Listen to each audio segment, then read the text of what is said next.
Okay. I brought dessert, by the way. Oh, my son was asking. But the reason I brought this one is because on the moon, of course, they have the lunar ranging reflector, right? So it was a, what kind of lens is it? It was like a Fresnel lens in it. So what happens, the Apollo astronauts set it up on the moon, and somewhere in New Mexico or wherever, they send a laser beam every once in a while. They send a laser beam up to it. They aim it at that, and because of the design of the lens, whichever way the laser beam comes in, the return reflection goes straight back down that same line. So it goes right down to them. So what they do is they, however long it takes for that beam of light to go bing, bing, and get back, they can tell how far away the moon is to a fraction of a centimeter. Wow. Or a fraction of an inch if you prefer. So, but anyway, so, but these are also like little, tiny little planet, lunar orbs. So, Brian, they're impactors. and for people who know, for people who don't know, right? Remember Professor Twinkleboom, Sylvie? Yeah. Absolutely. He comes in all my astronomy presentations. He knows more than I do. This this feather that he got, by the way, this is something when we were presenting to a native group in Calgary. They gave Professor Twinkleboom his own ceremonial feather there. So, yeah. Yeah. Make sure you get to Twinkleboom's best side there. Yes. Brian, if you had told me, I would have brought Astro there. Oh, Astro Bear. I see all these. I see all these things in the. In some of the slides, the old presentations that I've got. Oh yeah, that's right. Oh, I forgot about that. Oh yeah. It's like in 1 year, out when it was just gone. So, yeah. So what time are you gonna? Where's Jim? Oh, you're right there. So when do you want to? Is this everybody or? Attila was setting up, putting away his scope. Okay, I can wait. I can wait. So I think he's the last. The cameras are rolling. Okay. So while we've got a minute, what I'll do is I'll pass around. I'll give everybody a card and a pencil. You probably won't know what to do with this. I saw one of your. I don't know. Is that a good pencil? How's the end on it? Where's the USB port? I saw one of your old presentations. Yeah. Where's the USB port? Oh, that's good. Where do I plug this in?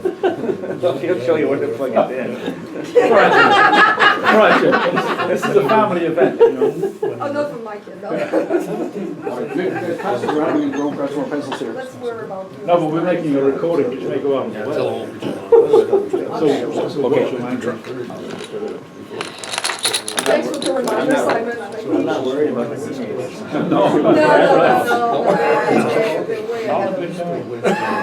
So pencil. Back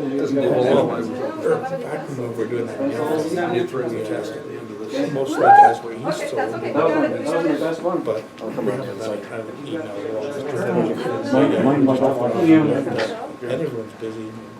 I say that to rude people that push past me. I go, no. He goes, what? I said, mind your daughter. I taught Big Bang everything they know before they even started. Ouch. Okay. Did you get a... Oh, yes. Is that a good point in that one? Close enough? Yeah, I think so. Because I'm from the institution. You take a pink one. I'm a modern man. So we'll be working with this in a few minutes anyway. So we're just waiting until he packs away the scopes, right? Okay. Just to let people know, so I brought a few things here. Some of the, I just threw some of my sketches into a binder that I have here. Of course, I have a nice picture of an Apollo launch right on the inside cover, just for inspiration. Where are we going? To the moon. Where are we going? To the topmost of the popmost. That was the Beatles, but that's different. So, yeah. So sketches here. I'll talk about what these things are. They're not handouts. All these publications I need back, please. All the toys I need back, please. And but anyways, there are a couple of moon maps here. Photographic Atlas of the Moon. There's a book on sketching. There, the little orange bound book here. And Erica Ricks is one of the sketchers in there. And I co-presented with her at the London General Assembly in 2016. So she did all these super detailed sketches that she was teaching people to do. And what I did was I did a segment on snap sketching, lunar or astronomical snap sketching. So just fast and dirty, because you can create works of art, but you can also just use them as little shorthand notes for yourself, just for your own observing notes.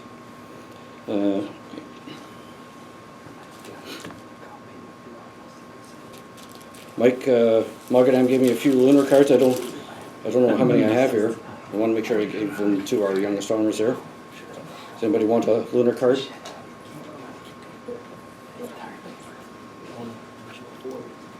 That'd be $29.95. Anybody else? That'll be fine. These were from the International Year of Astronomy. Ah. I don't know how far they'll go here. No, I have still, no, I have some at home. Yeah, glasses. Okay. Normally I have these on the string around my neck. So I handed the cards. My father always told me I was a card, but I'm not quite sure what he meant. Oh, so I've got. Sure, why not? Buy, sell, trade them, or what? Yeah, and you can get them autographed by astronomers in the room. I understand that they will autograph cards. It's a bit difficult one to autograph. Yes. Do it up there on I just need it for backing for whatever we're gonna do. Yeah. So anyway, so I've got some of the maps there. I've got a couple more maps here. Oh, stuck my camera here. Don't know what I was going to take a picture of. We have the lunar laser reflector, ranging reflector. Some of my sketches that I pasted up onto a board for I think it was the 2006 General Assembly we had in Ottawa. So I put that ahead of the sketching competition or whatever it was. I forget what it was. So. Yeah, so two maps here, another map there. We've got an experiment that I'll do on the floor here afterward, and I'll set it up. It's a mini version of my lunar impact demonstration. So we'll be able to see the impact of impacts. But I thought I'd do it in a bit neat and tidier way. So, and if it doesn't work, it's Chris's fault. So.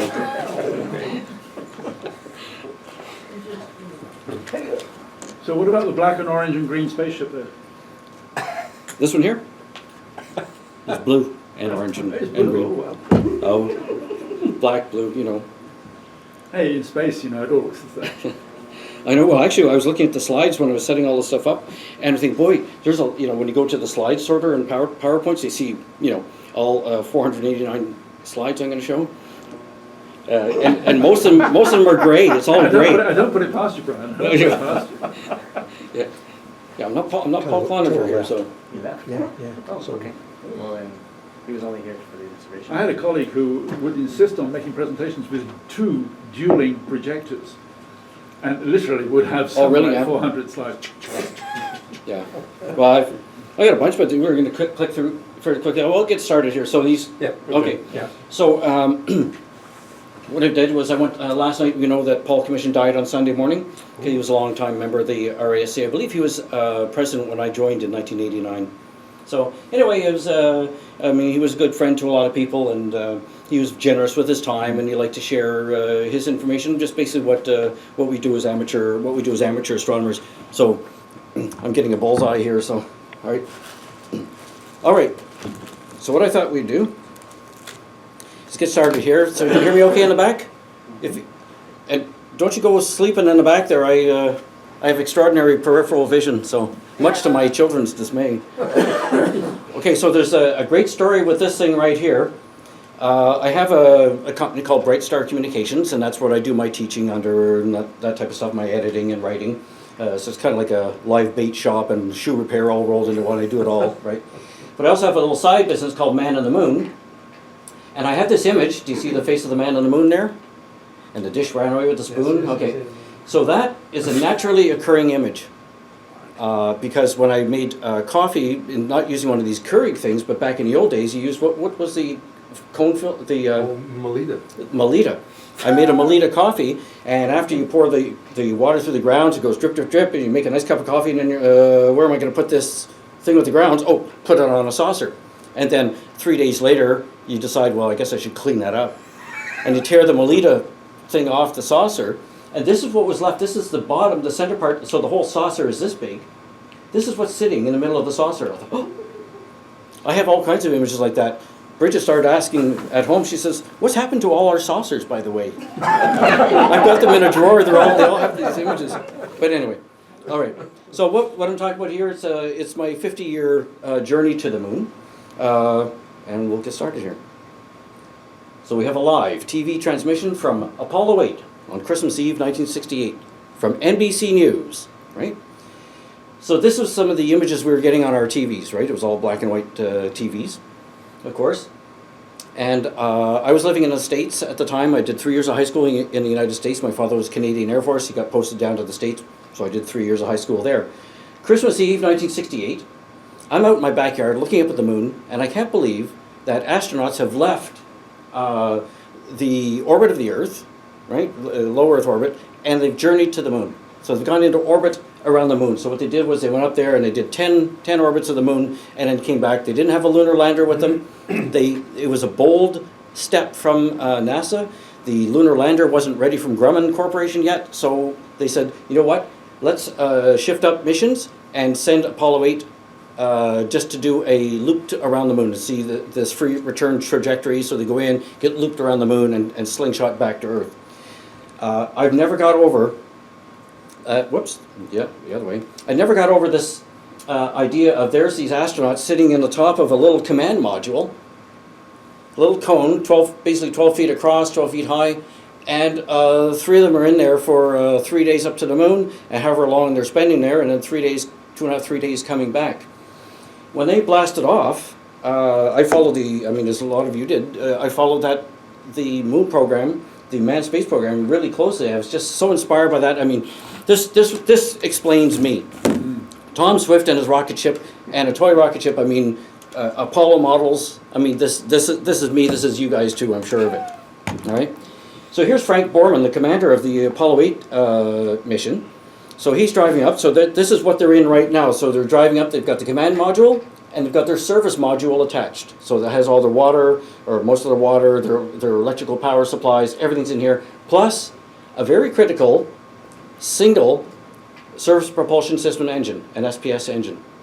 If this failed, they would not be able to go into lunar orbit, or if it failed after they got into lunar orbit, were now captured by the gravity of the moon, they wouldn't be able to boost themselves away from it to return to Earth, unless they stayed on the free return trajectory and looped around. That was the whole idea, where the idea was if they went to the moon, and if they lost power on their trajectory that they went, they would have just enough gravity assist from the moon to get slung around and right back to the Earth, and then they would try and figure out what they had to do to save them from there. So Frank Borman, when these guys flew, they were sick. They had been basically space sick. They had digestion issues, shall we say. Mm-hmm.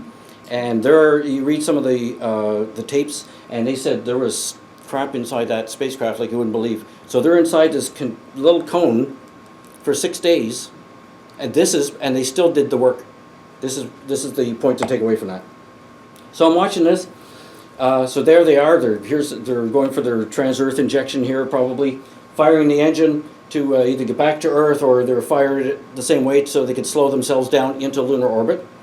I always told people if I ever went to the moon, I wouldn't want to be one of the ones going on the lunar lander, going down to the surface of the moon on one of these little things, because down on the surface of the moon it kind of sounds like work, and it was a lot of work. I wanted to be the guy driving the command and service module, basically keeping the home fires stoked and ready for the landers when they came back up on later missions. Apollo 8 mission, of course, they didn't have a lunar lander. So that was Christmas Eve, 1968. On Christmas morning, I woke up and I went downstairs, and I was 15 years old, and under the tree there was a long, narrow box. It wasn't that box, but it was one similar to that yellow box.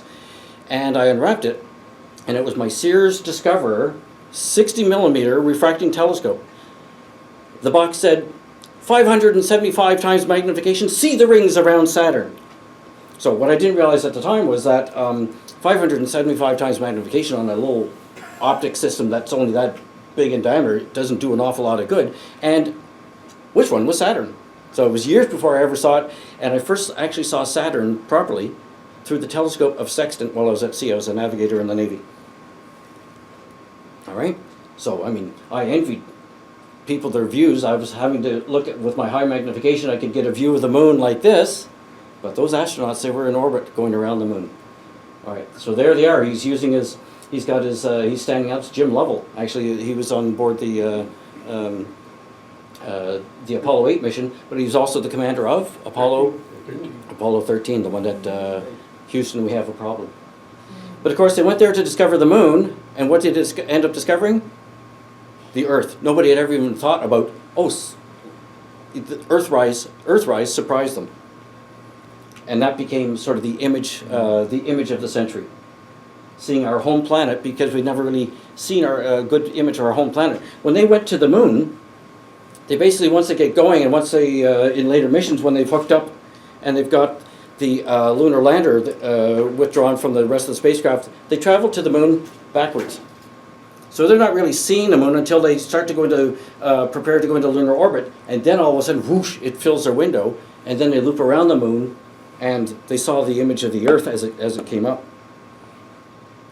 Right? This was everybody's idea of the moon, right? You got a rocket ship, and you got these jaggedy peaks on the moon. There's Galileo's drawings. This is the stuff that I knew. I mean, this is what I knew from Tom Swift. I knew from the other scientific astronomy books I was reading at the time. I mean, they were pretty basic. But as you can see here, and there was a nice shadow on the moon there as we were looking tonight. You get pointy shadows, but the hills are not pointy at all. Because what's happened is the micrometeorites that keep pounding the moon do a process called gardening. And it just keeps chewing up the surface of the moon, so it's worn them all down, smoothed everything down. It's kind of sandblasting. They've been sandblasted into smoothness. Does anybody recognize this scene here? There's actually a spacecraft in the view as well. Is that near Hadley Riddle? That's Apollo 17 going down into Taurus Littrow. Mhm. They're going to put down right there. Oh, it's going into. Yeah. Actually, it might have been coming back up on the to come up to join the command and service module. Right. There's an image with Saturn. Has anybody ever seen Rob Dick's occultation where the moon passed in front of the star 28 Sagittarii? I guess it was Saturn and the star. I mean, you get these conjunctions where you get the moon and a planet, or you get a star and a planet, whatever it is, and it really throws things into perspective. That's the one thing that we're normally missing on the moon when we look at the moon. Who said tonight there that you thought, well, it wouldn't be great to be looking at the moon all the time. Once you've seen it, you've seen it. But there's always more detail to look at, and there is detail. I mean, you could imagine yourself at various... Not only that, but your eye-brain coordination evolves as you get more and more and more experience. And going back and looking at the same place, you see more than you saw before. That's right. And it never stops. That's right. So, and for me, I mean, I like to cast my mind about, I'll talk more about that in just a second. So, what is it that they were going up to look at? Where did the moon come from? They're talking about 4.5 billion years ago, maybe possibly like a Mars-sized object collided with the young Earth. Blasted off material. So they had the impact, blasted off material. The material coalesced into the moon that ended up now orbiting the Earth. The Earth and the moon, you could almost say you could attach the moon, the Earth and the moon on the end of a stick, and that's almost how they are bound gravitationally in some ways, because the center of gravity for this Earth-Moon system is actually about 1,000 kilometers just below the Earth's crust. That's where. So if you wanted to balance the Earth and the moon in space on your finger, you'd have to balance it just under the Earth's crust. That's where the balance point is. All right. So I mean, once the moon settled down and you had materials now, you had a molten stage. And what happened is all the dark areas there are basalt, so it's basically lava. Now the lava, when it was flowing on the moon, wasn't this thick pillow lava that you see in Hawaii. It was like motor oil. So if you pour motor oil out, and it's very very fluid.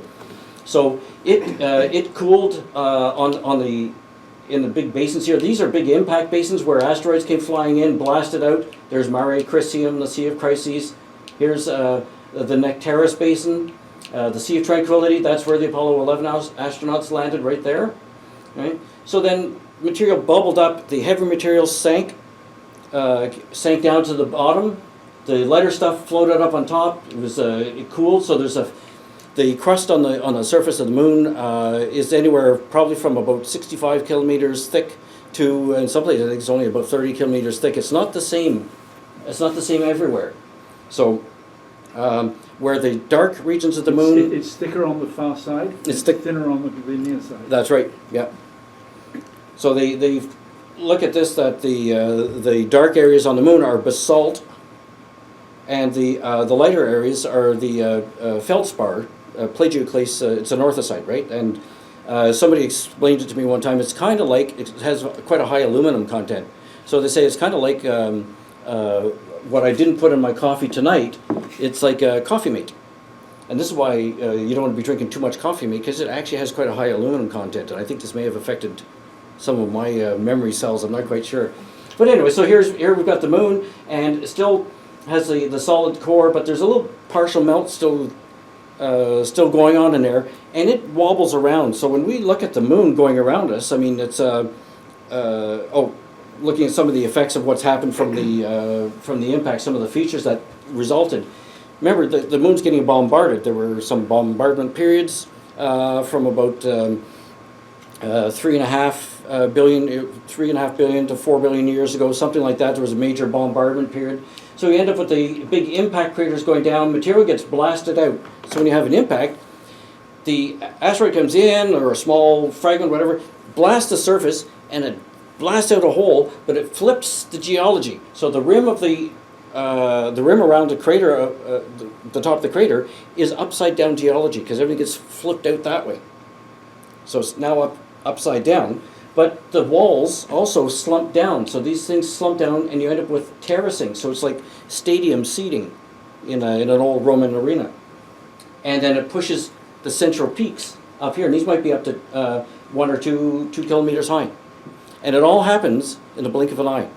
Because this stuff, when there's no natural, you don't have tectonic plates on the moon, so there's no plates coming together and shifting and pushing up mountains over millions of years. This stuff happens like in minutes, and everything's kind of, whoa, what was that? What was that, honey? I heard a big bang out back, right?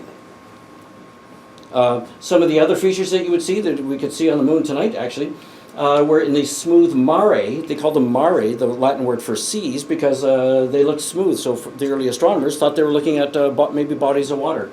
But here you can see where, as things cooled and shrank, the lava was shrinking, it formed these what they call wrinkle ridges. These mountains here, again, they're just formed from the impact itself. There's no tectonic action at all. You can see here, you get these lunar domes, so where there's still molten material that's getting bubbled around, and some of it's pressuring up, and you get some of the domes that form. And here you end up with a crater that's been flooded, so this was an earlier impact, and later as the lava is coming up through these rills, these lava tubes, it fills up, and it's kind of like filling up these impact basins like swimming pools. So the upshot, this is actually one of the more interesting aspects that I find of the moon, is that its gravity isn't the same everywhere. And this is what the Apollo astronauts discovered as they're taking their spacecraft around. They were finding as they're going around the planet, their spacecraft is doing boom, boom, boom, boom, boom, boom. It's being drawn down, then it's less because it's the effects of uneven gravity. So they call them mass concentrations, so concentrations of mass. So this is, Simon could interpret this better than I could, because I'd have to go back and look, but you can certainly see where there were differences in the coding scale for the surface gravity. So these are things that the scientists had to take into account when they're sending people to the moon. We've had a number of spacecraft go to the moon. We've had the Surveyor missions that landed. We had the Apollo missions that landed.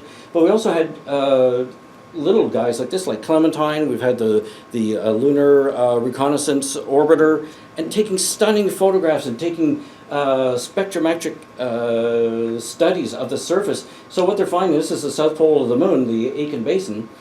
And what did they find there? Of course, a strong source of hydrogen, right? So they're thinking basically water mixed in with the soil there. So if you wanted to set up a base there, that might be a good spot. If you wanted to set up a park with a drinking fountain in it, that might be where you'd want to do it.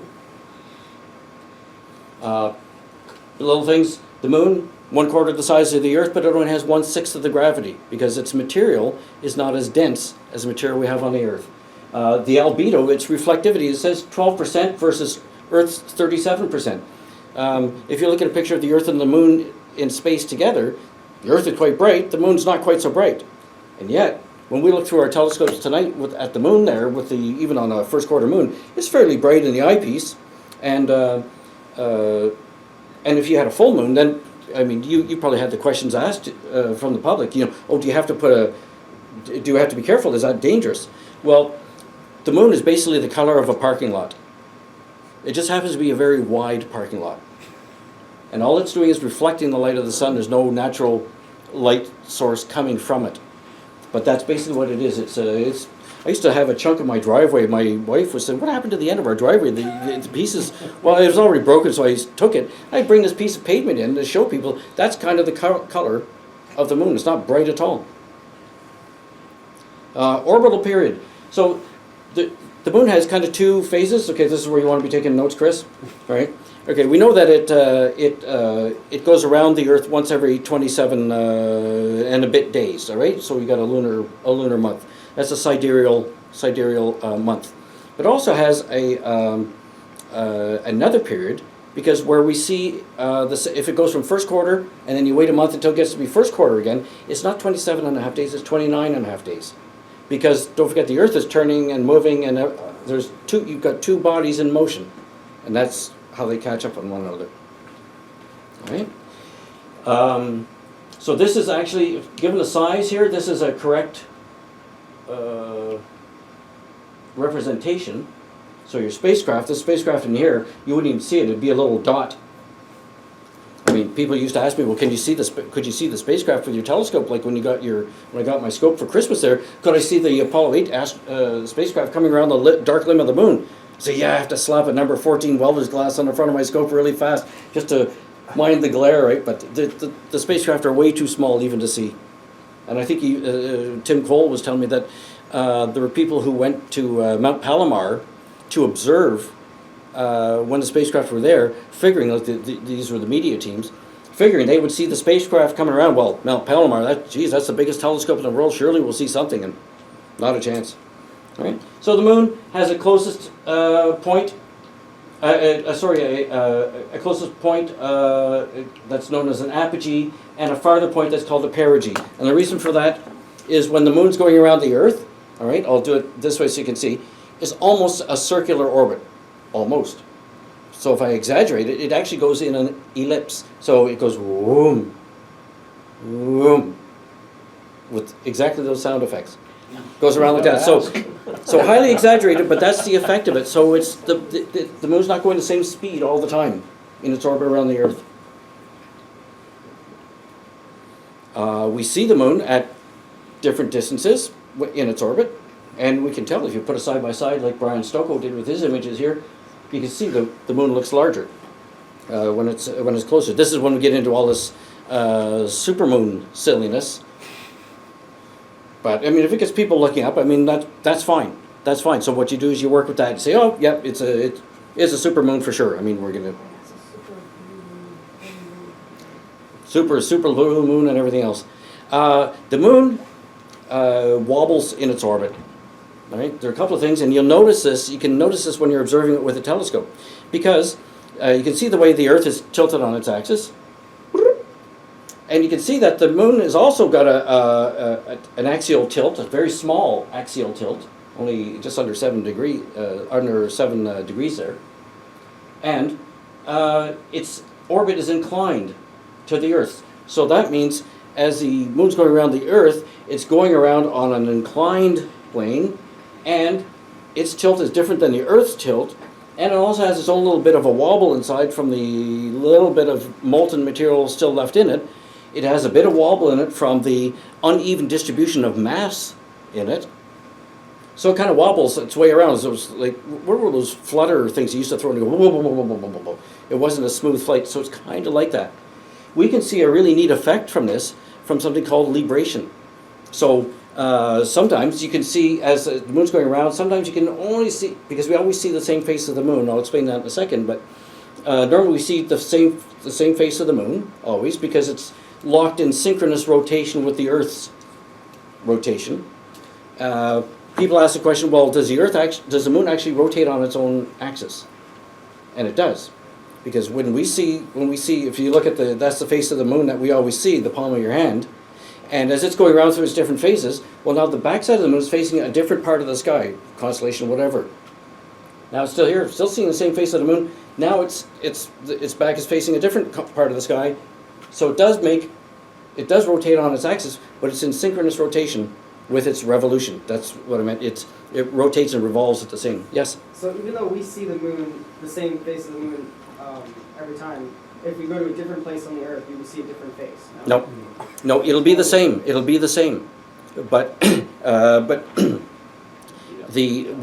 what you can see from any place on the Earth is that because the moon wobbles a bit, we don't always see just 50%. This one face of the moon. I'll do it this way: one face of the moon like that, because of the moon's wobble. Sometimes you see more around the corner here. Sometimes you see more around the corner here. Sometimes more here. Sometimes more this way. And that's called libration. The moon's libration. If you Google that and you watch a film of it, you'll see the moon doing this. And you can actually, so I think, what is it? You're able to actually observe something like 59% of the moon with your telescope. But this idea of, but you're actually making a good point, John, because if you do set up telescopes on, Chris, if you do set up telescopes on different parts of the Earth, they were doing things where where you can start to find different, like for the transits of Venus and that, get a bit more of a parallax view on it. So I don't know, would you get that much on the moon? I don't think so. I doubt it. Yeah, it wouldn't be much on the moon, but... because our baseline is still too short. The baseline is too short, that's right. But for something much farther away, just that little bit will give you the extra. So, I mean, your thinking is right, you know. Well, for something much further away, you can use the entire orbit of the Earth around the Sun as your baseline. Oh, that's right, yeah. Okay. So, because the moon does funny stuff in its orbit, it occasionally, usually a few times a year, passes through Earth's shadow. So that's when we get what we call a lunar eclipse. So we see two things here. We see the darkest part of the shadow, but here's the penumbra. This is the lighter part of Earth's shadow. I mean, when we get light passing through from the sun, it passes through the atmosphere of the Earth, and it gets scattered around. So we see something like that. But there's also the hard shadow that goes with it. It's just it's just a function of the way light hits an object and the shadows that it casts. So there's the moon goes through. It looks red, of course, because we've got a nice blue atmosphere, and it scatters because every part of light is a full rainbow, right? But as the light is scattering through from the sun, is scattering through the Earth's atmosphere to shine down on the moon that's going into the Earth's shadow down here, all the blue part of the wavelengths of light are getting scattered away, and it's the long red wavelengths that make it through and refract and bend down and bathe the moon in red light. So it's just the red part of the rainbow of spectrum rainbow that's making an eclipsed moon look like that. So this is a series of images from Lee McDonald. So what he did was what he wanted to get. I mean, yeah, nice shot. There's the moon before it's going through its whole eclipse phase. But this is what you want to notice. There's the Earth's shadow, right there. Phases of the moon. I mean, we get that. That's one of the toughest things to explain without having 7 hands, right? But it's just that you have to remember that the sun is like a light bulb in space. It's on all the time. It's on all the time. And when we're looking at something, sitting on the beach here, and we're looking at the moon here, and depending where the sun is, I mean, you guys looked at the moon tonight, so you can tell where you could guess which direction the sun is, because the lit side, right? Because we're seeing, when you saw the first quarter moon, it was something like that, except it was lit a bit more. So the sun has to be coming from down there, from down below the Earth's horizon, because the sun's set here already, but it's shining there. But later, as it's going through on its orbit, as soon as that moon, now it's, here we've got the moon, the Earth, we're looking at it kind of like this, the sun set over here. Later in its orbit, as the moon is now in line with the sun that's still setting there, and now the Earth in here, we end up with a full moon. And then as it goes around again, it's just the angle that we're seeing the light hitting the moon. But if you ran up to the moon and looked there, there's always one full side of that moon that's lit. There's always a full side that's lit. Image by Paul Cloninger. I didn't know if he'd be here, and he's the new meeting chair. I wanted to get on his good side, so I thought I'd put that there. But you can look. What do you notice? Whoops. I wonder what. That looked like it did it automatically. The thing to notice here, here's one of the younger craters on the moon, Tycho, or Tycho if you want. There's, and you can get some of the other large craters. I mean, you can get Copernicus and Eratosthenes here. But this one here, you look at the rays, the ejector rays. So if you have an impact, it's the splat. So if you took a mud puddle and you took a big rock and you went splat, the stuff that flies out is called ejecta on the moon. Because the gravity on the moon is so low, stuff tends to fly forever. So here we can see where the impact from here, you can see material ejected from that impact going more than a quarter of the way around the moon. And one of the interesting things is when the Apollo astronauts were doing their tests of they decided let's land in the smooth part first and see what we got there. They weren't even sure how deep they would sink into the chewed up regolith, the garden surface of the moon. So there was serious concerns there. But I mean, it was solid enough for them.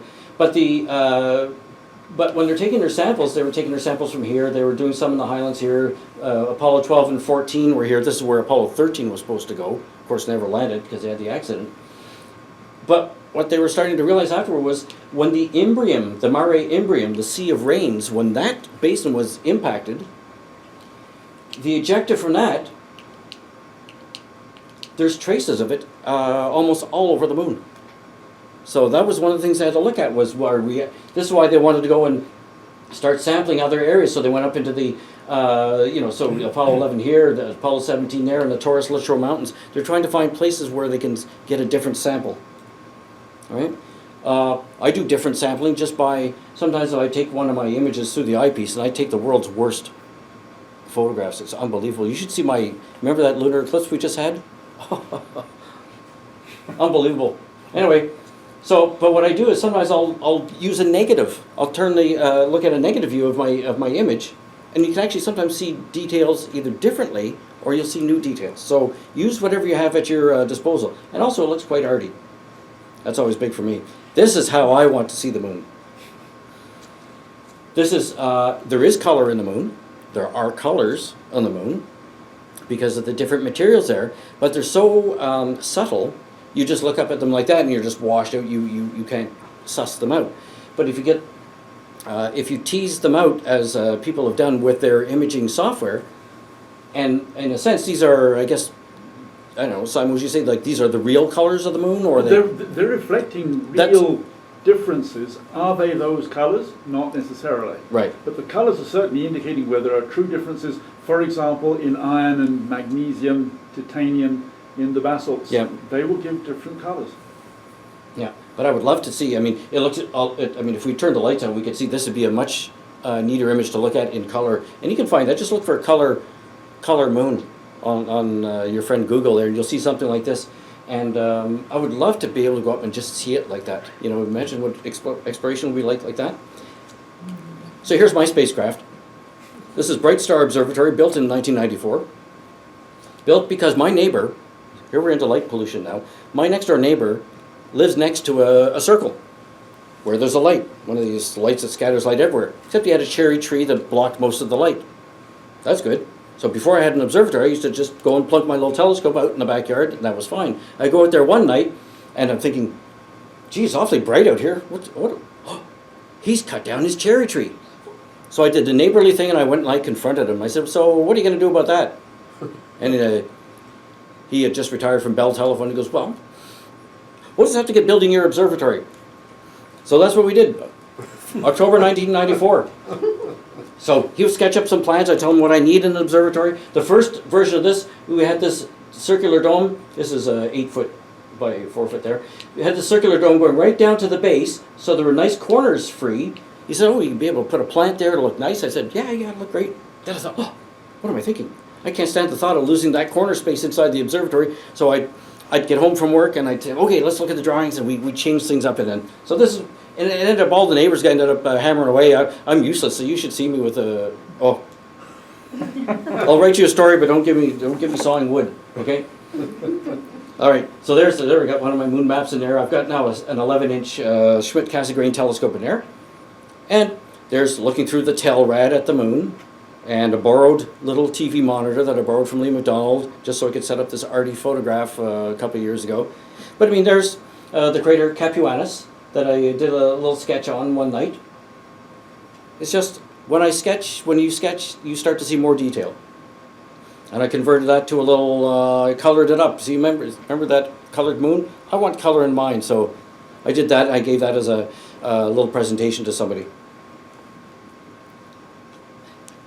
But you can also use your sketching in different ways. You don't have to be, it doesn't have to be artistic. You're not going out there to be an artist. Maybe you are. If you are, good, more power to you, right? But sometimes I use quick drawings like this. I call them snap sketches, where I just wanted, there was a line of craters here that I wanted to look at later. So I just, you know, when you do that in a couple of minutes, and it's done. And it's but once you start sketching, once you start putting your pencil on the paper, it forces your eye to look for more detail. Right? And that was one of the things Paul Commission always talked about.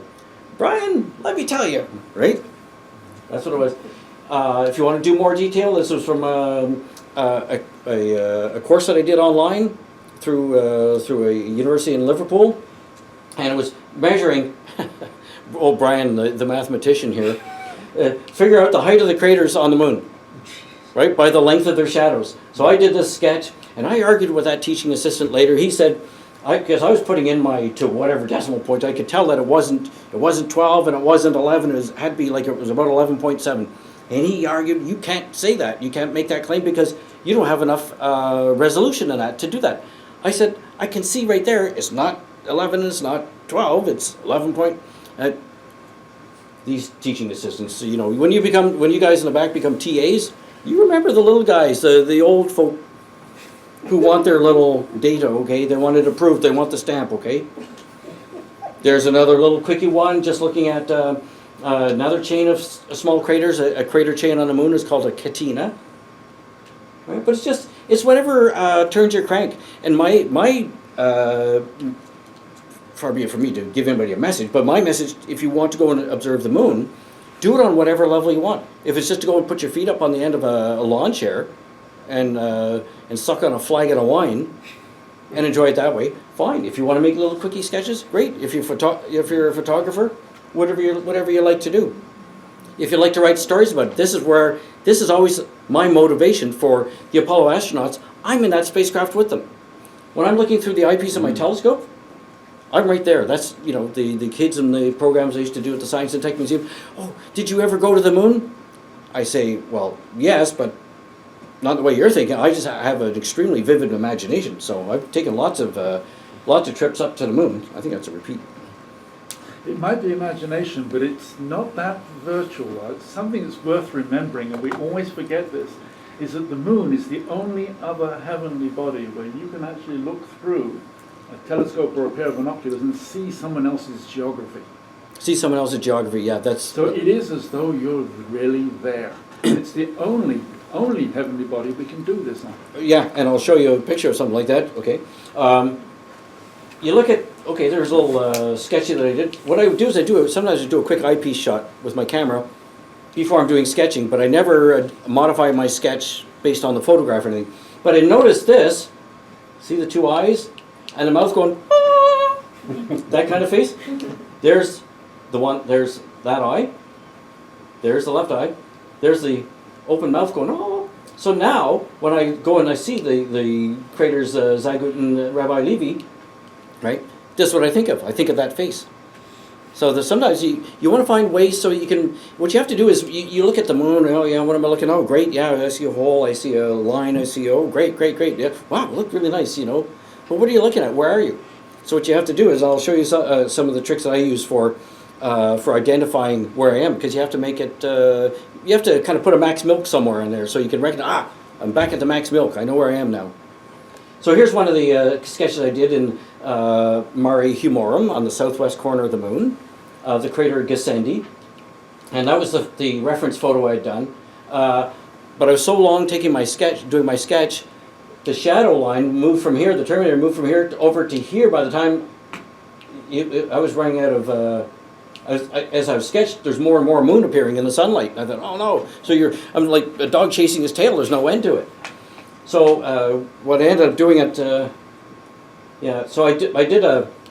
I went and used Photoshop, and either I did it, probably I asked Tim to do it because I don't know how to do this in Photoshop. Deconstructed the sketch just so I could show people generally how I do it. Mm. So when I start to sketch, the first thing I do is I take a pencil and I've got my paper. And the first thing I do is I take my pencil and I do a little lightest mark and I just rub it with my finger. First. I don't have a clean piece of paper anymore. I don't have to be afraid of doing any drawing on there. It's not a clean piece of paper. So then what I do is I do the quick outline, because what you're doing when you do a crater sketch, the key is the shadows, right? There's the shadows there. You're time stamping. When did you take this image? There's your timestamp, because you wait 20 minutes, you're going to see that shadow's going to be a different size. So you want to work fairly quickly. So what you do is get the key details down first, then you can start adding where, you can even put notes like for how reflective certain parts of it were. You can put numbers in and go and work it up in a few minutes. But that's how we do it, and you add more and more detail. So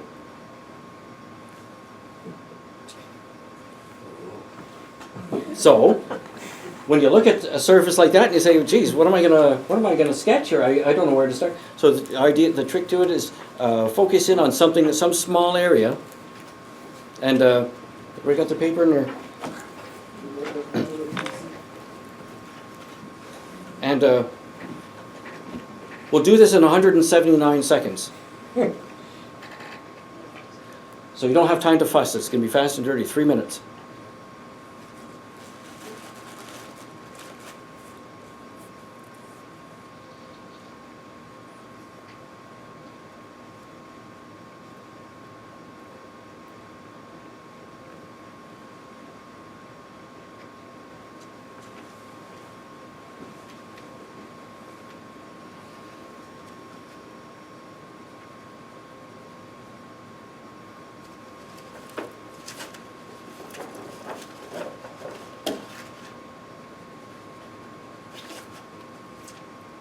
And you can come and compare your sketches later on the map here. So you're looking at there's the Alpine Valley. There's the crater Cassini. So we're talking in the north side of the moon.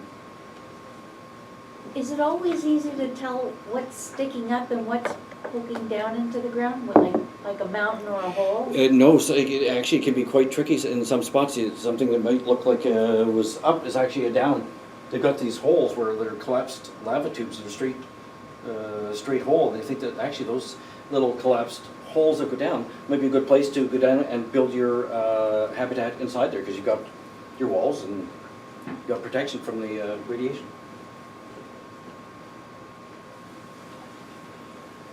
One of the problems that I run into, I'm not sure if I actually go cross-eyed or if it's the brain link that goes cross-eyed, but sometimes the whole image will invert. And everything that's down turns into a hill. And everything that's a hill turns into a hole. And I look at it and I'm forced to try and get it the right way around.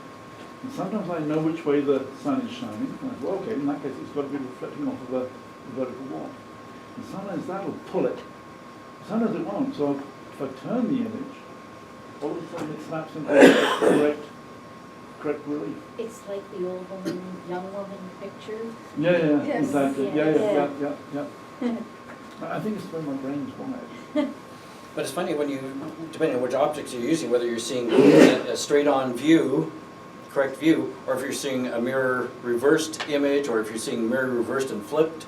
So a lot of mental gymnastics.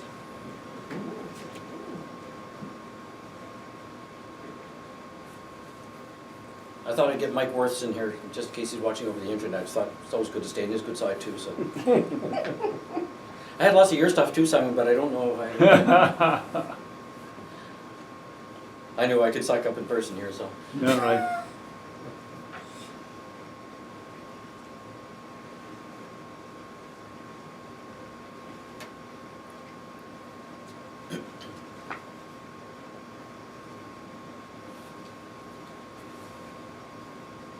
And don't forget to put your name on it, so if you want to keep it to take it home or whatever. But what we should do is after we're done, we'll lay them out on the table just so everybody can see them kind of at a glance. And one of the benefits of observing with a partner is that sometimes you'll be looking at something and then she'll look at something and say, oh, but did you notice the such? And I go, oh, no, I didn't. Just a minute, let me look. Oh, yes. Oh, so it's right next to the whatever it is. Oh, I didn't even notice that. So you work back and forth, and it's a team observing can be quite good, and it's a good safety thing as well.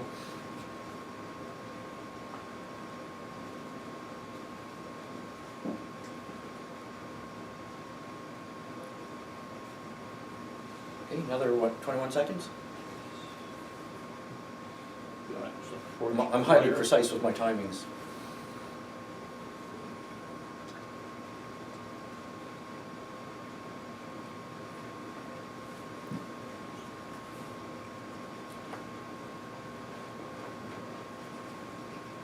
And the thing is, I know there are people around who do excellent renditions, working with pencils and with blend with your finger, you know, just rub it along, whatever you're doing. But make it, don't stress with it, just make it work for you. If you just want to do some fast stuff, and then gradually you might want to make, do a little bit more detail, so just do it for what serves your purposes, and don't let it become an irritant and think, well, maybe I won't go tonight because they always want to see what my latest sketch is. You know, tell them too bad, no sketch tonight.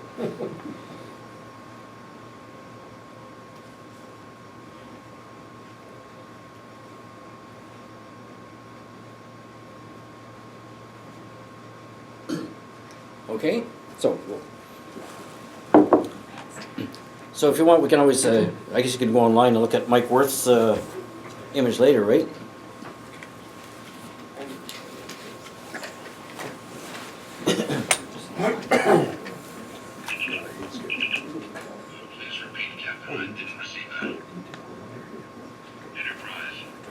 Well, you did the whole thing. All right, just checking my calls.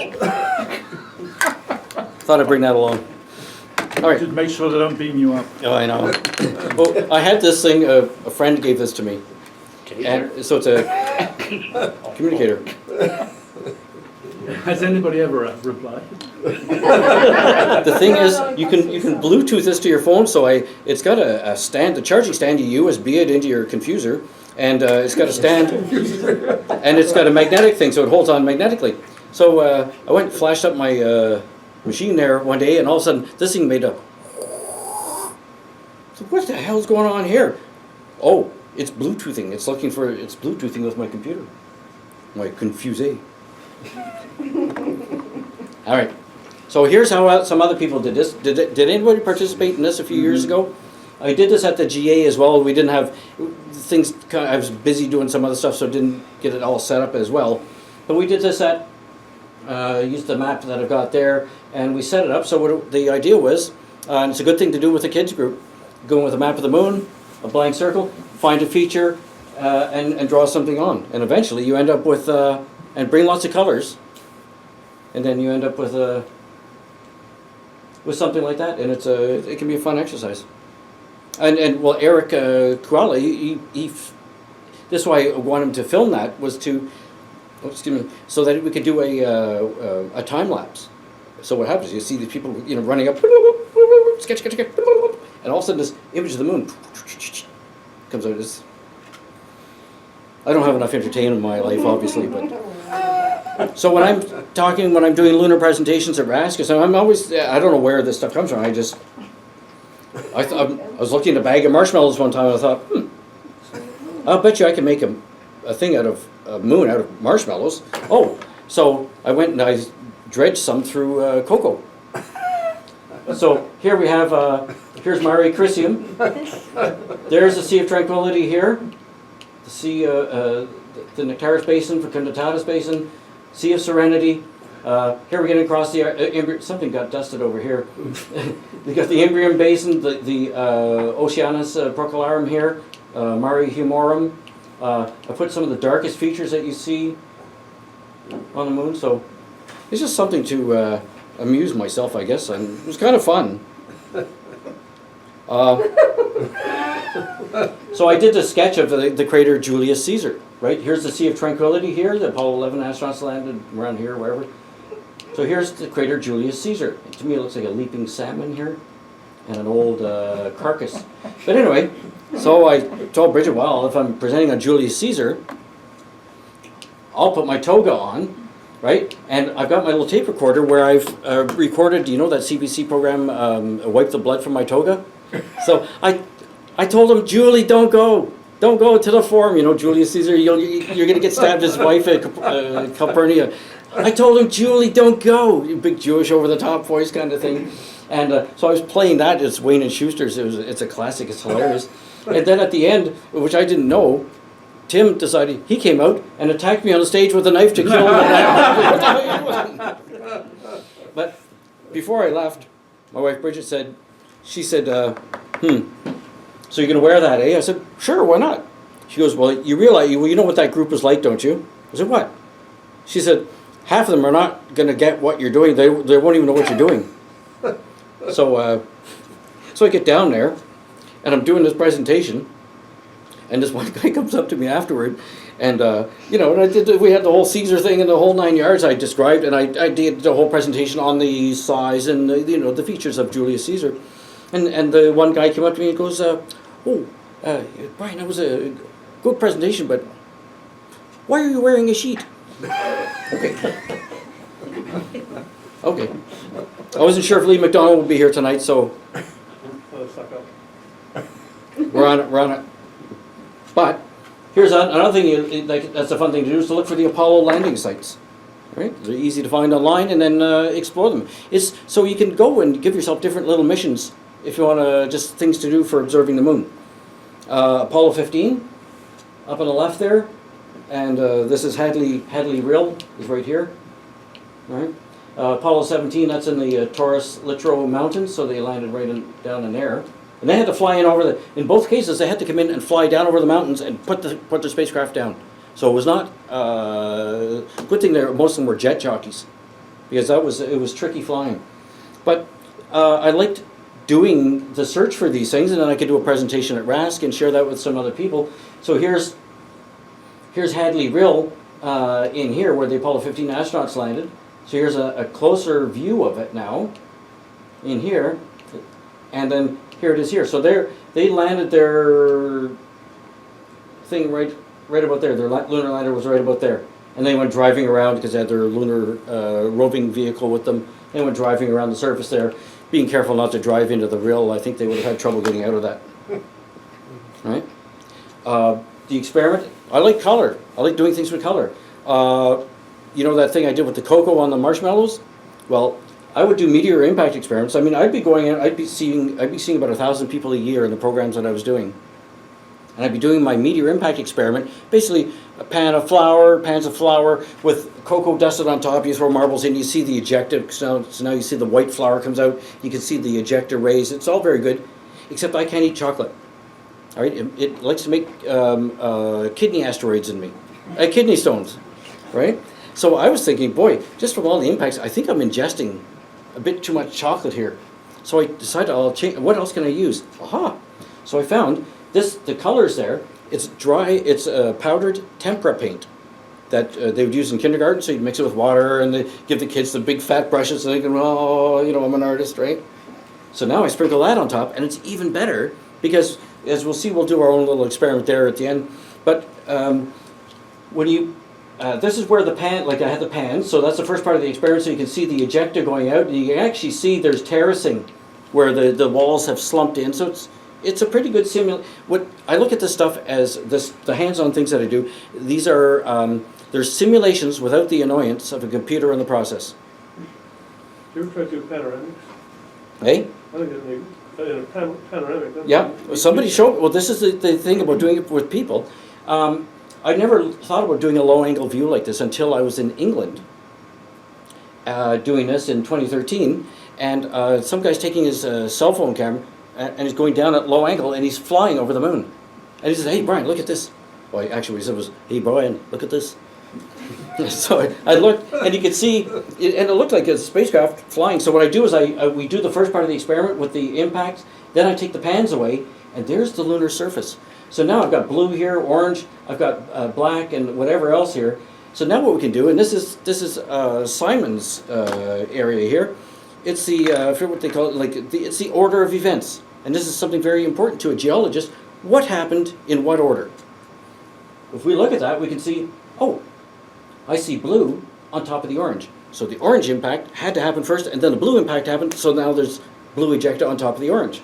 Oh, and there's a little bit of black on top of both of those. 1, 2, 3. It's 3 in a row on 10-5-0 chum radio, right? So now you can see, you can start to tease out a bit more detail just by studying things. Now what I do is I crinkle up the map. I crinkle up the sheet here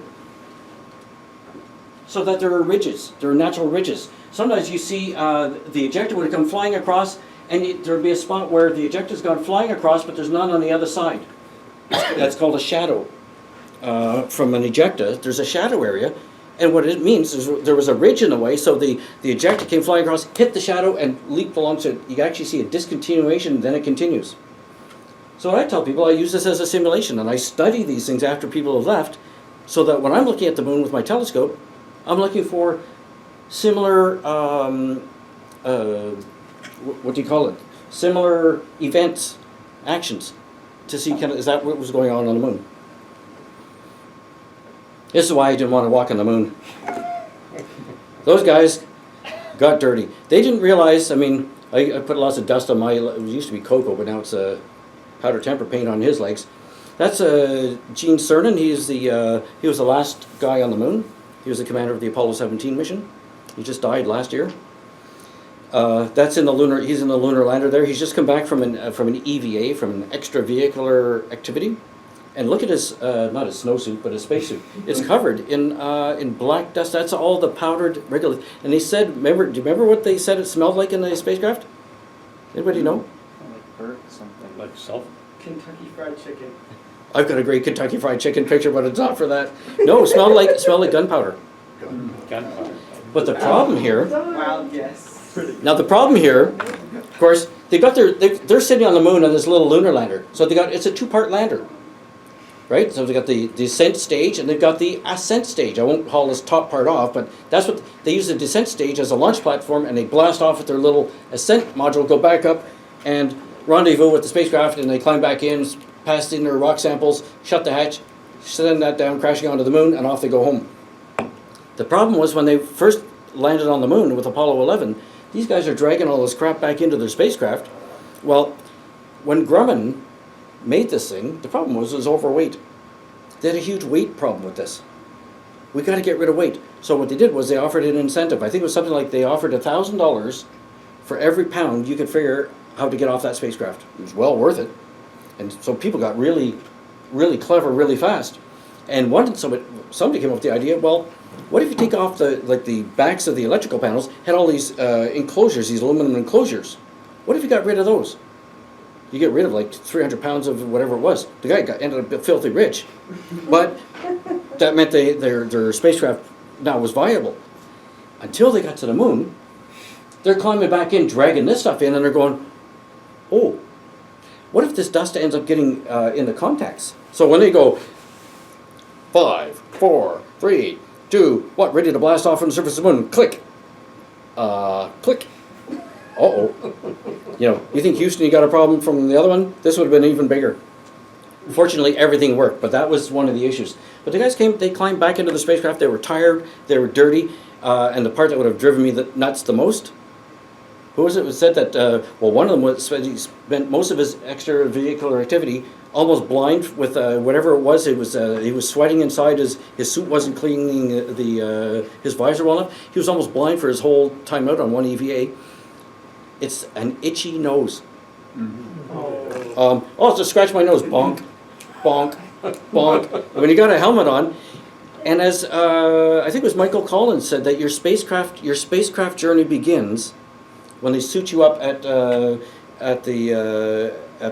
now you got me thinking Kentucky Fried Chicken at Kennedy Space Center. At Kennedy Space Center. So once they got the helmet on and they're on their canned oxygen, they're on basically canned environment until they're back from their mission and they can take their suits off. Because even in their spacecraft, it's recirculated air, scrubbed air. That was the problem they had with the Apollo 13. Okay. So here's what I do to kind of remember where I am and things we can look at. This is very close to the phase that we are seeing tonight. Very, very close, actually. An image by Rolf Meyer. He was a good friend to the RAC for a long time. He died of brain cancer in 2016. Very nice guy. So what I did was I did a presentation. I was doing a series of lunar challenges. Okay, so here's one. So I said, okay, I'm going to take, when I see the moon at this phase, okay, I'll call this the northern gateway. I'll call this the southern line. I guess I was on like a British tube subway kind of thing. There's a southern line. There's a northern gateway. All right. So here's a close-up view of some of the details that you see. I'll go back one. So looking at this area, here we are. So now, I mean, remember, did anybody sketch Cassini a minute ago and the Alpine Valley? Right. So now I'm starting to put names to the addresses. Now I know who lives at each of those houses. And this is how you start to find your way around. Give yourself a gimmick. I mean, I don't remember mnemonics like you know, if you think of this and you think of that, then you'll think of that, because I don't remember what I was supposed to be thinking about in the first place. I can't remember my kids' names half the time, so, right? But you start to put addresses and they become familiar spots. When I see a promontory like this, a cape like this, I imagine myself sitting there. What would be the view there? So I'd like to transport myself there. So I'm not so much the scientist, I'm more like the Tourist. the Tom Swifty guy. All right, there's the southern line here. So, I mean, you got a whole nice, hey, we know what that's like when we see that along the Terminator, right? And especially, I mean, we see the three big ones there, Ptolemaeus, Alphonsus, and Arzakel, right? But keep on going. So what is it that we're seeing here? Werner, we were seeing the X was starting to come out. Who was seeing the X merging? Yep, so... Right, so just give yourself a way to find your way around there. The RASC has a new lunar observing program. It's called Explore the Moon, ETM, that Dave Chapman from Halifax and Patrice Scatelain and another guy came up with this. I believe it was mainly Dave that came up with the first idea on this. And they've got nice little charts that they do. You can do a binocular study of the moon or a telescopic version. So what they do is they match up, you know, numbers and things here. It tells you what it is, and you can go and find it here. It's an easy entryway into the first program they had was the Isabel Williamson Lunar Observing Program. Some people found it difficult, but the good thing about that one was they had you get observing sheets here for every one of the items that you were going to be going to look at, and they gave you enough information there so you were starting to understand more detail, and so you could work a nice progressive way through a study of the moon. And they included this Pickering scale, so this is just to do to tell how sharp your vision is, and when you can see certain aspects, you can tell what the seeing is for the moon, basically. So it's just a scale. I never use that because I just don't. Paul Cloninger again. Don't forget to tell him he was here. So doing things like this, where I'm looking at one of the brightest features on the moon, the Aristarchus crater, 40 kilometers in diameter. But there's also these the Schroeder Valley here. There's a plateau, an upraised, whole upraised area there. So when you can focus on one small area. But this is what I want to show you. So this crater here, we're going to look at the west wall of this. Now this is not Paul Cloninger's view anymore. This is from an orbiter. I think it's from Lunar Reconnaissance Orbiter, yes. This is taken with basically a telephoto. Why is it doing that? This is taken with a telephoto lens from 25 kilometers away, looking down. The crater, okay, we can see the slumping, the terracing where the walls, after the impact, the walls have slumped down. I mean, we're getting a really zoomed in view here. But you can also see fresh material.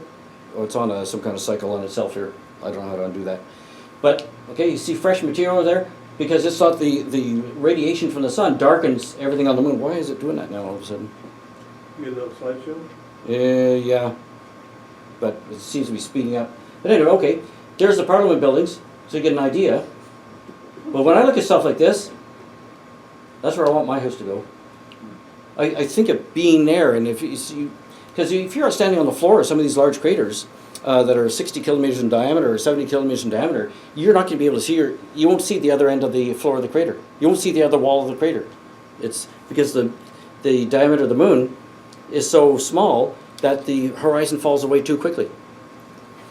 Okay, so I told, just a couple to go here, I told Tim Cole at RASC, I said, you know what? I said, it's getting to the point, if an Apollo astronaut ever, somebody who went to the moon ever comes within striking distance, I'm going to see him. I just am, I want to.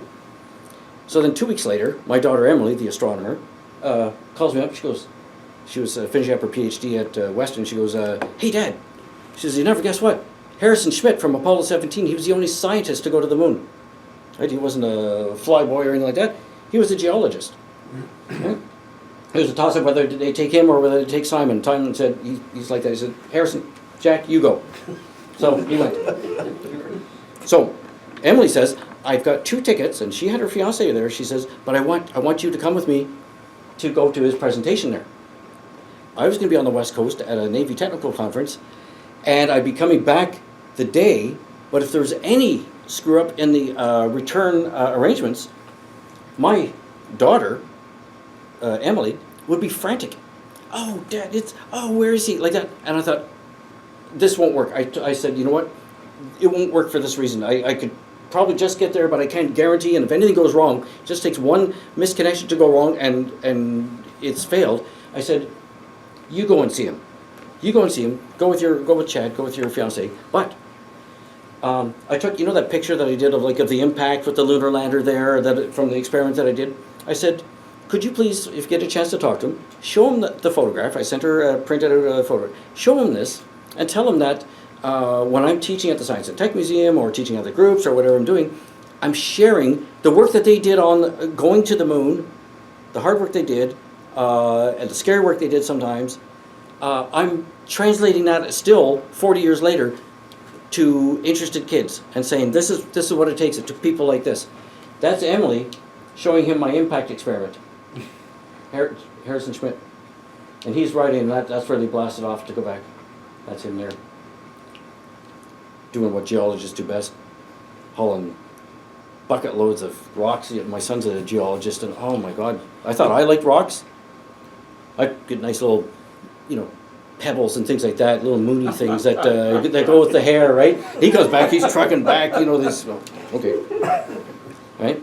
So people ask me, well, did I ever go to the moon? Yes, my imagination. I would love to go to the moon. I'd love to orbit the moon, or be in a permanent structure on the moon. I don't want to just go trooping around down in the dust there. That's not for me necessarily.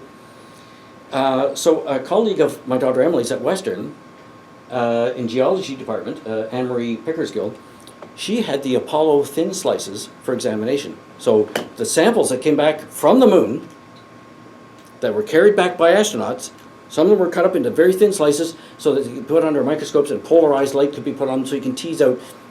Talk to Simon about the different things you tease out when you polarize the light and look at it in different ways.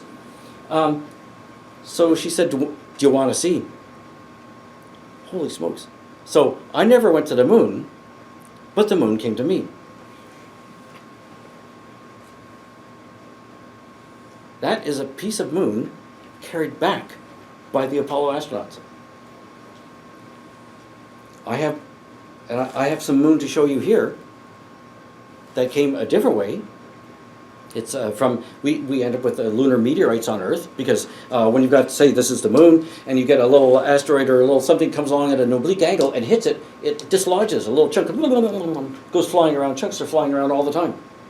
Sometimes they get swept up by the gravity of the Earth, and you find them, and then they cut them into samples, and people get really rich on them. But we had people who would then sometimes buy the, you could say, the sawdust from when they're cutting it. They saved all the cut material from the cut, and they sell that too. I have some of that from a lunar meteorite that was recovered in Northwest Africa. I'll show that to you, all right? But here's a piece that was carried back by the astronauts. So for me, here we are 40 years later, and I think, you know, I'll be dead before anything like this. You guys in the back there, or sleeping in the back there, wake up. This is what you have to get building, all right? Those guys, right? Which one's your house? Which one's mine? Yeah, yeah. So I'll tell you what I want in a house there, okay? It's got to have a nice northern light for my art studio and all this kind of stuff, all right? Well, Brian said he wants a view, so he's obviously going to be in a penthouse at the top there.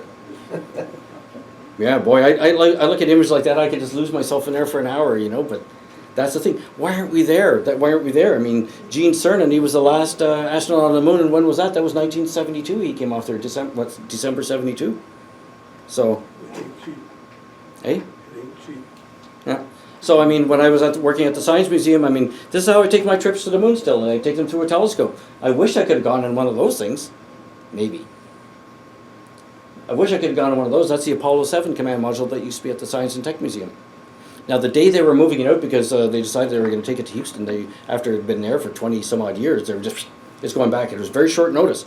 So I got a call that they was doing it. So I took my camera, I put on my, well, you see what I'm wearing there? I put on my Respecta suit, had my pass, put the camera on, and of course they had roped off the whole area where the command module was on the floor of the museum.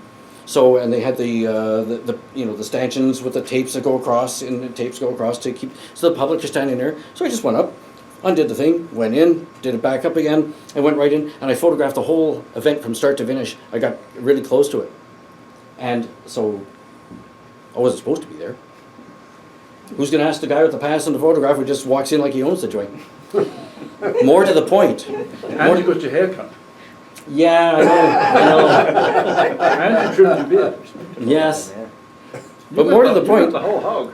where they had picked that spacecraft up from inside the museum, and it just barely made it out through the bay doors. It just fit there. Oh, they were having conniptions. But don't forget there was a heat shield on the bottom of this thing, right? Whoops. Sorry. There's a heat shield on the bottom of that.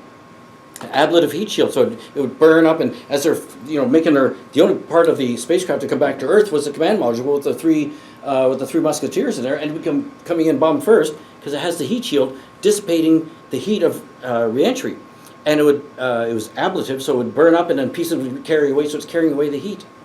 It's crumbly kind of material. It's like a cookie batter that was pasted on, painted on, and I went over to where this thing had been sitting in the museum, and where they put the slings on to get it out. I went looking on the floor, and of course I'm there, people are just watching me, and he must own the joint. I collected pieces of the heat shield. I've got about 20 little pieces inside a little container. So I've got something, and that spacecraft, the interesting thing about that one was that, remember the very first Apollo 1? And in January 27th, I guess it was, 1967, they used to pump pure oxygen in here. They adjust the oxygen levels and everything like that. They had a spark, and boom, in those days the hatch that opens there, that's a quick release hatch. It could boom, boom, boom. It can be opened in seconds. The other one had to be unbolted. You had to get cranks in there to be unbolting, and as soon as the spacecraft started going on fire, they could hear them screaming they were on the top of the pad, and they were doing a countdown demonstration test. So they weren't launching, but it was a practice launch.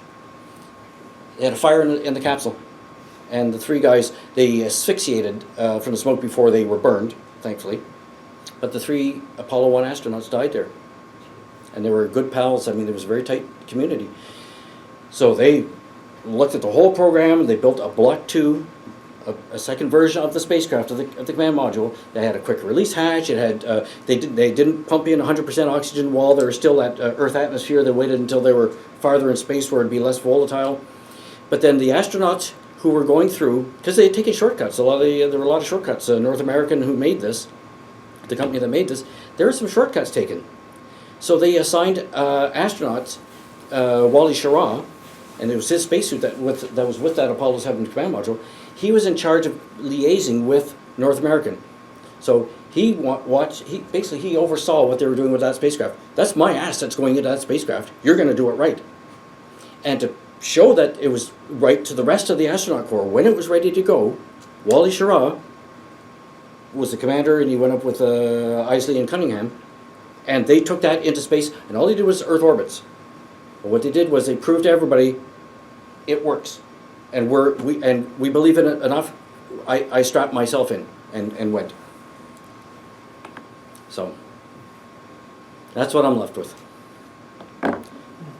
So I've got some things to show you, and very quickly we can do the impact experiment.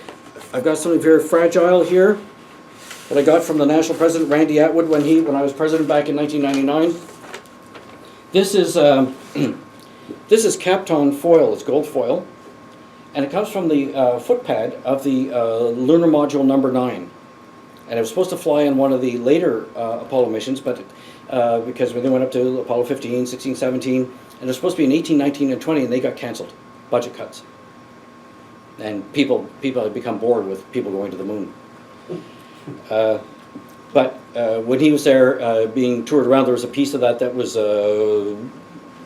stray, and his tour guide gave it to Randy, gave him a bigger piece, and he gave a piece of this to me. So this is off the only flight-ready lunar lander. One of these came off the footpad. The only flight-ready lunar lander that's on Earth. Because of course, once the flight-ready ones went up in space, once the astronauts came out, climbed back into their command module to come back to Earth, this whole part was, of course the base was left on the moon, but then the ascent stage went back and crashed on the moon as well. They used the impacts to test their seismometers just to see if they were going. So what's the purpose of that foil? It was to reflect heat, mainly to reflect heat, because when you're on the moon, there's the atmosphere, the whole atmosphere of the moon could fit inside your hat, basically. So that means we have an atmosphere here that spreads out the heat of the sun. But if you're on the moon, and if you went out near David, now I'll take Chris, my Kentucky Fried Guy. You go out there in your bikini, and you stand on the moon, and one half of you, the side of you that's facing the sun, is going to be boiling away at 450 degrees Fahrenheit. Yeah, and have it frozen stuff. Yep. The other side of you is got like the KFC that's still in the fridge. It's at about minus 300, minus 400 degrees. So you can stand in the Terminator, in the shadow like that, and one side you can boil, you'd be boiling water, and the other side you could freeze freeze the Christmas turkey. Just like that. This was the problem they had with the spacesuits. The technology went into this because as they're moving along, their suits, as they turn, okay, now I'm getting the sun on my back, now it's 450 degrees. Oh, but then I turn here, now I'm getting this, that's now cooling down to minus 400 degrees. There's a lot of interesting technology that went into that, and there was a lot of very bright, very smart people who went to work to do that. Okay, so here's the Kapton foil. You have to be really careful about this stuff, and sorry, no samples to take home. What is it? Here's, I found this at the... What's Kapton, Brian? What's Kapton? It's Kapton foil. What's Kapton? whatever the metallic. It's a metallic, gold metallic material. All right. It's like tin foil, but it's very light. I found this at the Village of Values in Dartmouth, Nova Scotia. This is the Chronicle Herald from December 28th, 1968. Moon crew rockets home in triumph, and it shows their spacecraft splashing down here. But there it is, right? I don't have my stuff from that age. The one thing I did have, because I went away to sea for a number of years, and when I came back, my mother was telling me, because when I joined the RASC, I said, "Oh, where's all my telescope stuff?" And so she found it all and sent it to me, including a moon map that I had. It's not this one, but Rand McNally and McDonald's partnered to put together a map of the moon for when the Apollo astronauts were going to the moon, so people could follow along where they were. And I had just got it. I'd had it about 20 days, and I went to do a presentation down toward the St. Lawrence River there at a place, and I told people about this, how excited I was to have my Ronald McDonald map of the moon. Again, I was just thrilled. And so people were looking at it, and somebody walked off with it. So I had it back 20 days, and it was gone. It wasn't one of the most depressing things I've ever gone through. Anyway, so there's that to look at. Here, if you want to see the impact of impacts, this is something that Alan Hildebrand gave me. This used to be a chunk of rock, like a loaf of rock. And like geologists, they can't go anywhere without stealing rocks. So he stole this big one, because he knew he went to an area where he's looking for evidence of the KT impact, the Cretaceous Tertiary impact, the 65 million year event that killed off the dinosaurs. So he went prospecting in southern Colorado. Now where this happened was, if you look at a map like this great map that's showing here, and we see all of North America there, we see Florida here, and we see Mexico coming down the Yucatan right there. That's where the impact happened. It was about 20 kilometers up. There was an asteroid that exploded in the atmosphere and caused an air burst. Boom, boom, boom, boom. The air pressure went down, blasted out this huge hole in the part on the land of the Yucatan Peninsula of Mexico and part in the ocean. And Alan Hildebrand had done some research checking the Mexican oil exploration company, Pemex, checking their geological surveys, and he was finding evidence of shocked rock. So he knew there had been an impact. He got this in southern Colorado, so it's 1,000, 2,000 kilometers away from the impact site. All right. And what we're seeing here is he took a whole chunk of rock like this, and sliced and wrapped it in burlap, sacking, soaked it in epoxy resin to harden it, and then wrapped it in tinfoil. It's not capped on. And then he sliced it like a loaf of bread, and he gave me a slice. And what this shows, here we have the dark stuff on top is coal from the Tertiary period. Down below, this is shale from the Cretaceous period. And remember the Cretaceous period? What was the Cretaceous period? That's right. It was a time when dinosaurs roamed the earth. The thing is, anything more recent, higher up in the geology, than the Cretaceous period, you never find any dinosaur fossils. Something happened in here, and here it is. The light stuff here is mud.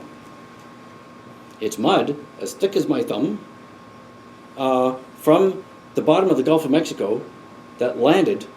It's splat. Remember the splat?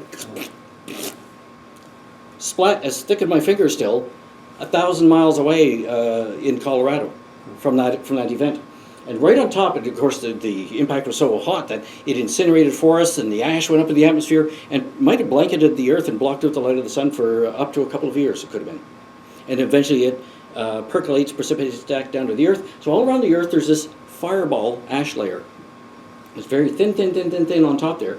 And they know that came from a cosmic event because that little layer is chock full of iridium, the metal element iridium. You ever use the periodic table at school? Look up iridium. All right? And so there's a connection to iridium. So you'll see it right there. If you want to see a meteorite, I've got one here in this funky little bag. I bought this from Robert Haig. He's a shifty-eyed meteorite dealer in Tucson, Arizona. Hair longer than mine, talks 3 times faster than I talk. But he had this piece. This came down as part of several tons of iron meteorite that came rocketing out of the sky one day in the 1700s, landed near Mexico City. It's Toluca, from near Lake Toluca. This is a piece that has fusion crust. You can see where it's burning its way through the atmosphere. But it's been cut open with a diamond tip saw and etched with 10% acid solution to bring out the figures they call Woodmanstatin figures, so you can see the crystalline structure of iron and nickel inside here.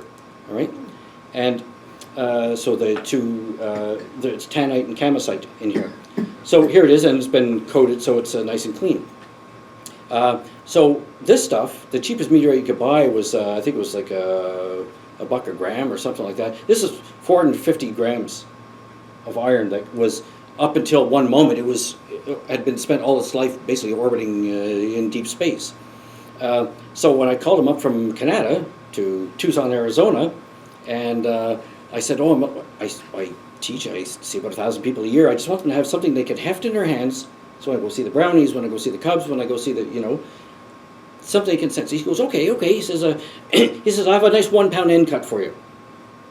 1 pound end cut. So I'm there on my calculator. 1 pound. That's 454 grams times 88. It's 88 cents a gram for cheap iron. Cheap iron meteorite. That's 88 cents a gram. I was like, over $500. I said, if I've done my math right. I probably haven't done it right. But anyway, I said, do you have anything actually on my calculator? See, maybe around 130 grams or something. He goes, tell me what you want it for. I said, well, I'm not collecting it. It's not to sell. It's just I see so many people when I'm doing astronomy presentations. I want to share it with them. You know. He goes, okay. He says, how about $100 US? Thank you very much. So I got this, and when I got it a couple weeks later, I went to showed it to Alan Hildebrand. He goes, oh, he says, oh, you got yourself a nice chunk. You got yourself about $500 worth of rock here. And I got it for $100 US. Of course, that was worth 12 million back in those days, right? But that was the thing, and that was the. So what I do is, and what I would do is every couple of years I would send him a note saying, still using it for teaching. That's what it's going to be for. So eventually, it'll probably be Emily, my daughter Emily, that'll be taking that. This thing here. So when you're showing it to people, you tell them what it is. I tell them what it is. Oh yeah. And it is. What are you thinking? It's the core of a planetoid. Oh yes, yeah. This came from the molten iron core of a planetoid. That's right. That's right. So when you have these things collide, and all of a sudden you got the molten bits go flying, and they freeze up in the coldness of space, and there you go. So you can have. And it's absolutely critical to understanding what our solar system really did in order to turn into this wonderful place that we live in. Yeah. Because when it's taught at school and when it's taught in textbooks, you start with dust, you start with gas, the dust all accretes together, we get these little pea-sized pieces called chondrules, and they all accrete together, and they all smash together, and form ourselves a planet, and the planets all smash together, and here we are. No. Yeah. The planets form, and they smash into each other and get destroyed. And there's a price to pay sometimes. I should have brought the picture of Michelle Knapp, right? There was something called the Peekskill meteorite from Peekskill, New York. So people were at I think in New Jersey, south of New York, they were watching, there was an evening football game, high school football game. So all the parents are there, they got their video cameras the way parents are, you know what they're like. Right? And they're watching, you see them always, you see the young football players running around, bonking their helmets, and I don't have a concussion. Okay, there we are. And then all of a sudden you see the cameras going, oh, you hear the voices, you see the cameras pop up, this flaming thing going across the sky, whoosh, flying across the sky. And so people jumped in their cars, and they think it landed just on the other side of the hill. Well, it went at something like another 400 kilometers downrange. But anyway, and where it landed was on, a piece of it landed on Michelle Knapp's car. She had this old clunker of a car that was worth $300, maybe. And the thing went, chunk, right through the trunk of her car, right through the floor of the trunk, and onto the ground. So she ended up selling the car, and they used, I guess, to take the back end of it around to gem shows and geology shows. So the meteorite on the car, I think she sold for, I forget what it was, $70,000 or something, or 100,000. I forget what it was at the time. It was a phenomenal amount. We're talking like 20 some odd years ago. You know, but there's, yeah, but I mean, there is a price to pay. I mean, what Simon's saying, there is a price to pay for living in a place where there is a possibility of having things strike our planet. Most of the stuff gets burnt up in our atmosphere, but not always. So I always caution people, after tonight's presentation, you'd be wise to wear a saucepan on your head all the time. But have a look at that. This better than a tinfoil hat. Better than a tinfoil hat. This, please don't shake this when you look at it. This is the sawdust from the meteorite from this one's from Northwest Africa 482. That's its identification number, right? So what you're looking at in a little vial here, that is. It's from the moon. I mean, most of us won't get to the moon probably. You guys will, because you have to build me that. I got it covered. It's all good. All right. So here's a bit of the moon coming to see you here. So actually, just as an announcement from our sponsors, you can go to the moon. You can go to the moon in our own backyard, because if you go up onto the Canadian Shield, which is just go up the Eardley Escarpment.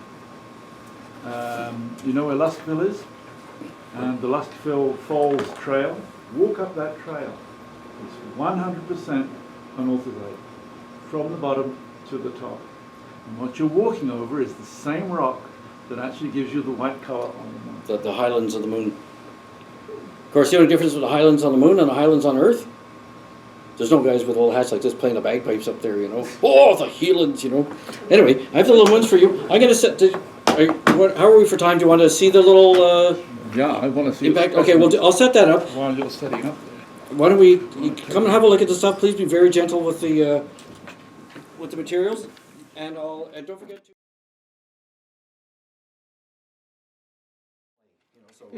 So I got the kid, this kid Basil and this girl Molly. They came and they helped me set up, and I get them to come and help me do it, and they get a bit of a buy-in on what we're doing. So I said, well, don't tell everybody else yet how this is going to work, but I'd gone out and bought flour, went to one of the shops, bought flour, and and so when I'm setting up this experiment with Basil and Molly there, and my wife Bridget, we're getting all this things set up to go.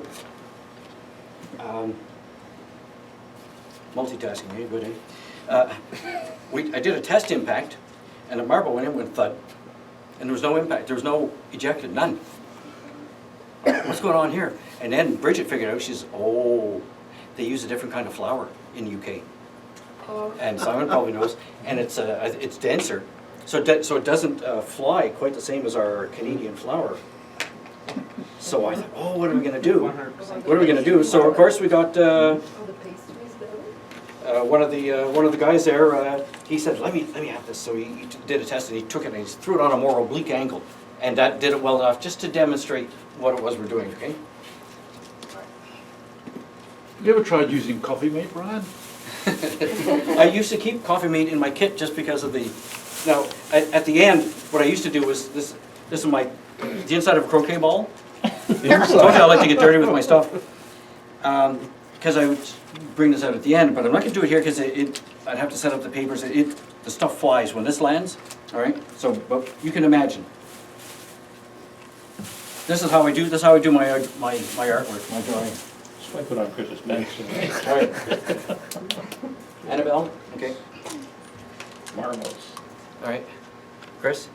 David. You. You guys have to work. You guys have to work. All right. So go one at a time here, but go and pick a color and come right down on it and give it a good shot into whatever you want. Give it a good hard shot in there. Ooh, Okay. So what we can see here is I can see white has come out across here, right? Because everything's been turned upside down. But see what I said at the rim of the crater? The geology's been flipped upside down. All right, scrunch down just a bit so guys behind can see there. Okay. All right, but we can start to see. Look at this on the black. There's blue ejecta. There's blue ejecta going across the orange.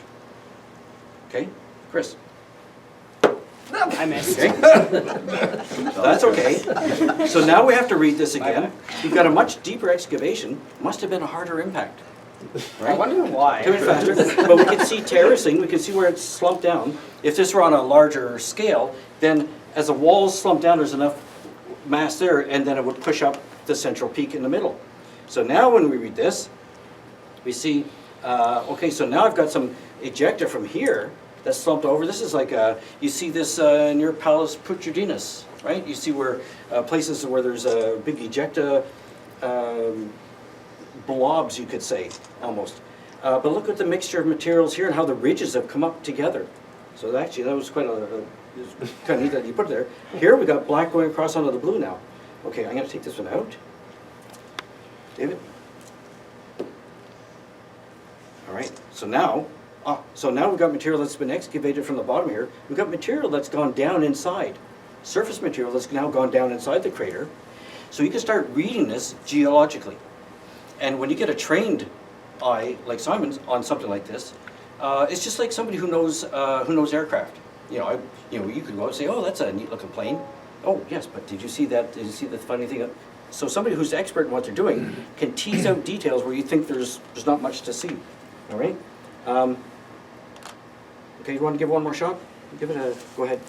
You can get right up to it and look at this. Look at the ejecta that's come here. But even on the cloth here, here's a perfect example of a shadow. So what happened is the ejecta came flying out here, got stopped by this ridge that's popped up here, and continues over here. So when I look on the moon and I see a line that's interrupted, I'm pretty certain there's a ridge that's coming up there.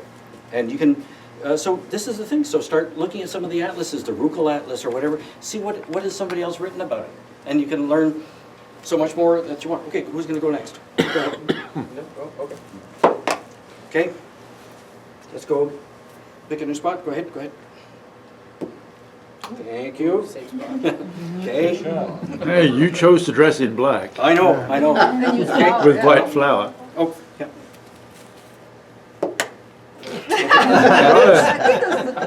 Now this, sometimes what you get, so sometimes what you get on the moon, you get something that actually has skipped along. So you end up with Every other time. multiples coming along. So now, if we were to, and what you do is, I won't put my hands up to my face like this, and I'll give myself some nice, that smoky eye look that I like so much, you know. If you get down, normally what I would do is on the paper here, I'd get down on my belly, and I'd look at that. And this is the way the Apollo scientists did. The women, they'd come in, and the men would come in to work, and they would get down with their magnifying glasses, huge photographic maps of the moon, and they were looking for suitable landing spots for the upcoming Apollo landing program. And they'd be there with their magnifying glasses, but they'd be examining all the stuff as carefully as they could. So, I mean, if you were to take a picture of that and see how many different things could you deduce from this? So you have to be, basically you're a planetary Sherlock. All right? So that's the idea. Well, I don't know. Oh, no. Should I I'm spread glad the I'm other standing plastic? behind Jen. Should I spread the other plastic? Okay, we need to move. I know where the vacuum is stored.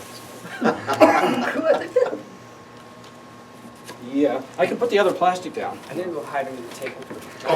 And maybe I won't do it from too high, but Just, yeah, use gravity. all right, just it's gonna be out to here. Oh, really? Okay, okay, 1 second here. Okay, run away. 1 second. Where's my letter? We'll get that over. Oh, I hope I have a little piece of plastic left. Oh, why, here's one now. Okay, so what we'll do, Chris, is my helper here. Okay, yes, we're gonna grab him in. We'll give. Is this? worried about This is double. Let's open this. I'm tough. Right up. People are gonna want. Yeah, okay, let's lay it down here. And yeah, Chris, you're right, we're gonna open that up. Yeah, you're exactly right. Let's keep this side up. Oh, yeah, right. Keep this side up. You pull from the bottom. Pull from that Oh, side. yeah. You've done this before. Okay. Oh, Now, if this ends up making a mess and the cleaners and the president of Davis Engineering are after somebody's asked, tell them that you had no idea who that guy came in, who that guy was. Break in, Okay, I get the honors to do this flower man guy. broke in. You're in black, why don't you stand close? All right? Perfect. 5, 4, 3, 2, 1. Oh, very nice. Let that settle, but I mean, Like this way, got arms down. look at this. Estimated that plastic pretty well. Yep. It's in the hands of an expert. Okay. But I mean, look what we've got here. I mean, and you see the ridges here and everything. I mean, we can sit there and talk about the same types of things, but look at And there's like look at the power of it. Remember that crater Tycho? I'll keep my hands off the screen. I saw that look in your face. But the way the ejector rays went around, you know, 3/4 around the face of the moon there. If I take this out of here just for a second. So in a sense what you could do, it's not in a sense what you could do, it's what I'm going to do.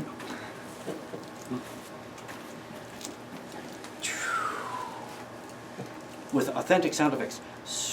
I didn't think there was sound in space. yeah. Yeah.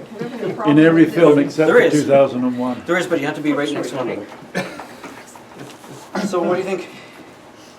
So there were. I think the eagle has landed. Yep. I actually have a mini astronaut that could go with that, but it's too much trouble to. Oh, and so this is the guy I want to be. I'm going to get my toys out here. So this is, I'm telling you, this is what. So I'd be there photographing. That's what they would do. Sometimes they would photograph the landing site when the guys were on the ground. This is why I wanted to be the one. That's kind of right, in. I'd be the one in the skirt and the apron, keeping the kitchen going, while the guys are down. While the guys are down there. That's very important. Yeah. Okay. Look at that. And the later Apollo programs, they had a whole side that opened up and they had an instrument bay there. They called it the Sim Bay. So it was all these instruments that were pointing down at the surface of the moon or whatever. Cool, eh? And if we had done more and had more colors against a white background or something here, you could take your phone camera and go along like this. and because of the ridges and everything like that, it's like a virtual reality ride. The guy showed that to me in England. I never even thought to do something like that, but that's the benefit of having other people participate in the program. It's not just you coming in to do stuff. We work together and we learn stuff together. Look at the blue stuff here. Yeah, I've been kneeling at it. Well, that's from the old one. That's from the old one, the The original. previous impact. Yeah. So what do you think? You know what I think? I think it's time for another one of these, what do we call these? Full moves. I think that's brilliant, Brian. Very well done. Thank you guys. Excellent, Brian.